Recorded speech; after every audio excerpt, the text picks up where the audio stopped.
Hello everyone, welcome back to another Bed Wars video, and today we're going to be making a guide to clutching a Bed Wars game. If you've ever been in a situation where you've lost your bed and you do not know what to do or how to play from there on, this guide will help you know how to clutch and win your game from a Bed Wars position. I am a 700 star in Bed Wars, who's in top 20 in solo, so I'm pretty experienced with all of this, so I think I can teach you pretty well. In the comments, let me know if this guide helped you, and also tell me one thing you would like to see in my future videos that you would like more from my content. Anyway, hope you enjoyed this video and into the guide. Alright, there are going to be two sections into this guide. There's going to be the diagonal quadrant maps like Speedway, Airshow, Rooftop when that existed, and also Skyrise. And there's going to be the straight rush maps such as Lighthouse and Solace. In this game, what we're going to do is we're going to try and pretend that we have lost our bed, since I'm probably not going to be losing my bed. However, just to make it a bit harder for us, we're going to do that. Anyway, we're going to get rid of our first rush and pretend we have lost our bed after that. Just one thing, if you actually lost your bed because of your first rush, then what you want to do is you want to forget about, don't try and attack him, don't play defensive. I mean, when I play don't play defensive, you want to run middle immediately if you lose to your first rush.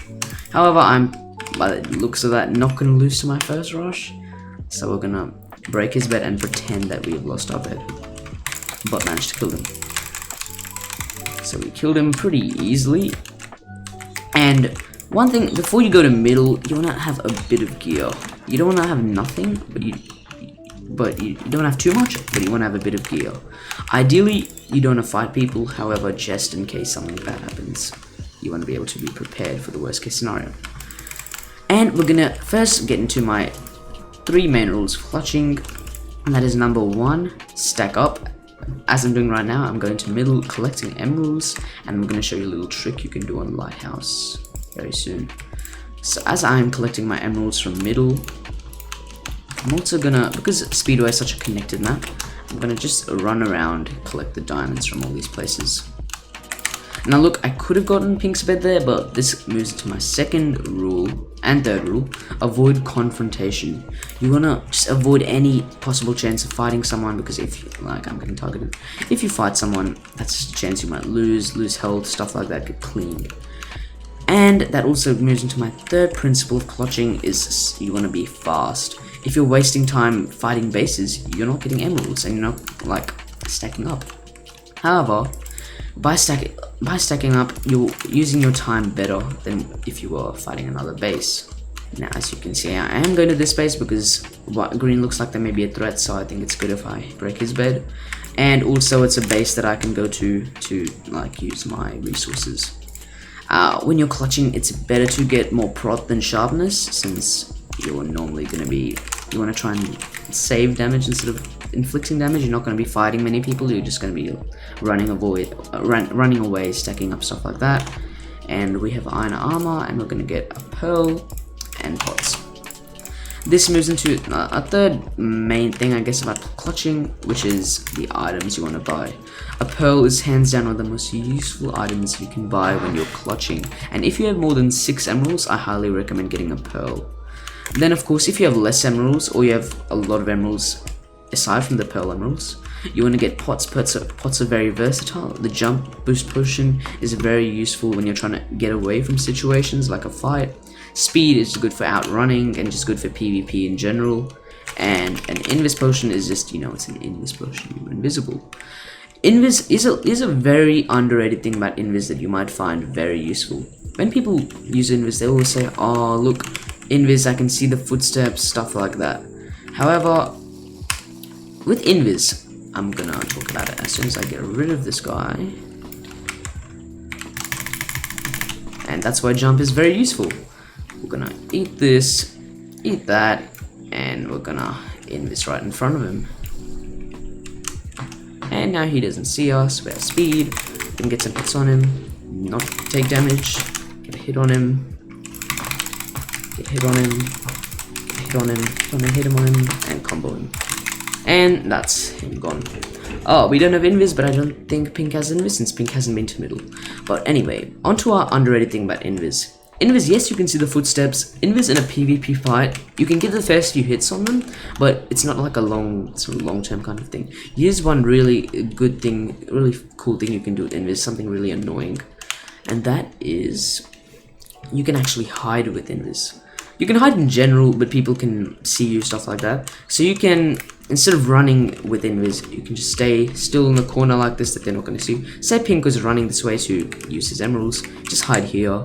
He's bridging up, hit him off. He's not going to be able to see the particles or anything, but you can just use Invis to advantage. Because people always think of Invis as something you can use to sneak up on someone in a PvP fight, but they're ignoring the other important aspect of Invis, which is, well, you're invisible. You don't need, people can't see you. But anyway, that's my thing about Invis, and what we're gonna get more pots and another pearl. I'm gonna also talk about items you should buy. You have obviously the pearls and pots. However, a diamond sword is another very underrated aspect, or another underrated thing you can buy with emeralds. Diamond swords, they can help you get a lot of damage, and that, obviously Invis, you can also use it for sneaking up on people and getting the first few hits. If you have a diamond sword, you'll definitely get the first 2 hits, and you'll also definitely get a lot of damage done. This is a voiceover. As I was trying to say, you don't need diamond armor as much, because if you're getting prot 2 and prot 3, which you should be trying to get with diamonds in a clutch, you won't need the extra health that much, but you will want to get the extra damage when you are fighting people at the end of the game. Alright, welcome to the Straight Rush guide for clutching. This applies to maps like Lighthouse, Solus, as well as maps like Glacier, Waterfall, Side Rush maps basically. We're going to do the same thing when we pretend, and we're going to first take out our first rush. There is a few differences between diagonal maps and side rush maps. They're not that different, the principles are still the same. Avoid confrontation, stack up. However, the ways you do it are a bit different on side rush maps, since often they aren't as connected, you can't get some resources as easily, but there are some other things that are better about it. Okay, so we're gonna do what we did, and you can see I'm getting TNT. This is very important. This actually is something that only applies to Lighthouse and maybe a bit of Solus. However, I'm gonna show you what I'm doing. We're bridging to middle, as you would do in a clutch. On straight rush maps, except for Glacier, there is less of an emphasis on diamonds because it's harder to get, and as I said before, it's a waste of time when you could rather be getting emeralds. We're going to be collecting these emeralds, and I'm going to show you a few interesting things you can do with TNT, especially on Lighthouse. We're going to collect these emeralds. I'm not going to wait for 4 since I'm not actually I'm not going to wait for 8 since I'm not actually clutching, but we don't want to wait for 8. And I'm going to show you. And we're going to go into a pretend situation where someone is chasing me. Okay, we're getting chased. So run, run, run. And what we want to do is we're not going to go to the base with a bridge connecting it, because I'm going to tell you why pretty soon. We're going to build the pillar up, and if he tries building up as well, we're going to go down and hit him off. However, if he's smarter and like bridging up that way, what we're going to do is place the TNT and TNT jump. Even if they hit you, you'll be able to boost yourself and get back to the empty base. Doesn't have to be your base, it just has to be a base which doesn't have a bridge connecting it, so they can't run and hit you anyway. You may take a lot of damage, however, you have your resources which you can use, and that's a really cool thing you can do with TNT to get away from situations like that.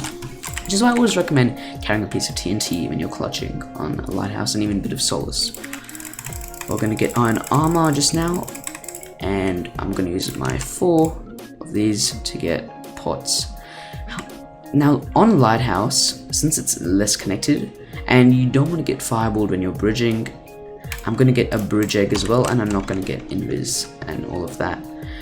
The thing is, when you're clutching, fireballs are a big threat, and you want to minimize the time you're spent bridging because that's a risk.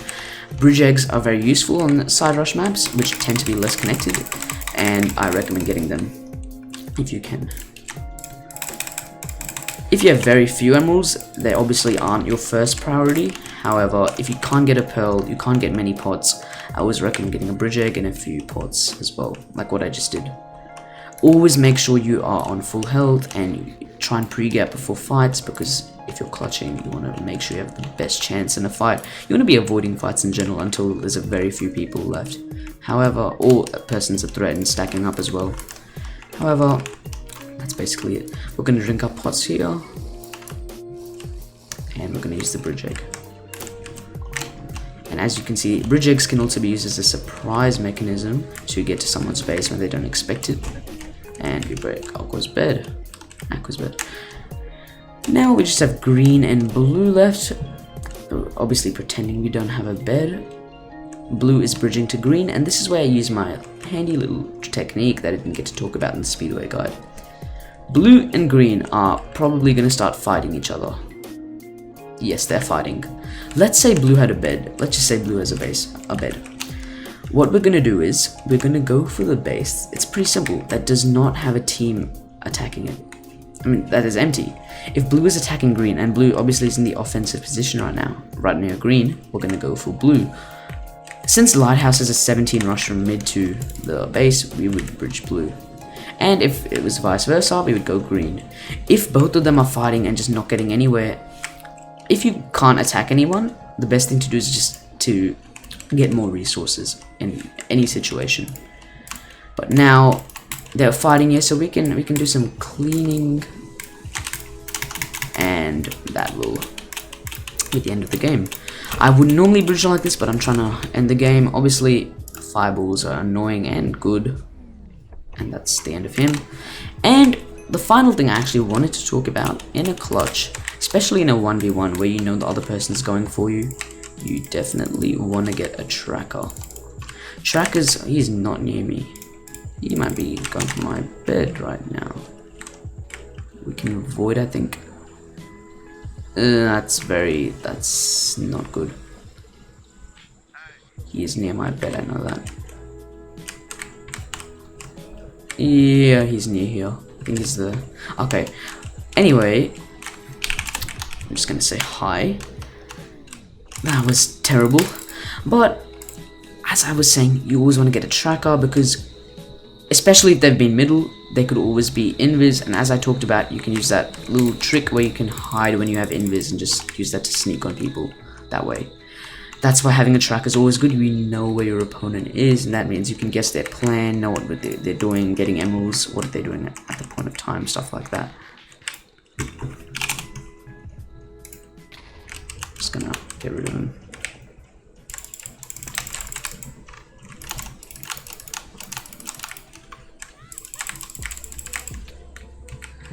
Let's just good fight. Anyway, I hope that helped. I hope I covered all of my principles there, including items. And just to recap, principle 1 is stack up, 2 is avoid confrontation, 3 is be time efficient, manage your time, and 4 is know what items you're gonna buy, which I talked about in the guide. 5, just an extra, is get a tracker if you can. Anyway, I hope you enjoyed watching this video. I hope it was helpful. As I said before, comment one thing you would like to see in my videos. I would really appreciate it since I'm always trying to improve my content. Also, you can comment a content idea you would like for my next weekly upload. And once again, thank you for watching. I really hope it helped. Comment as well if this guide helped you and what it helped you and any other things you have to say. And thank you for watching. I will see you next week. Goodbye.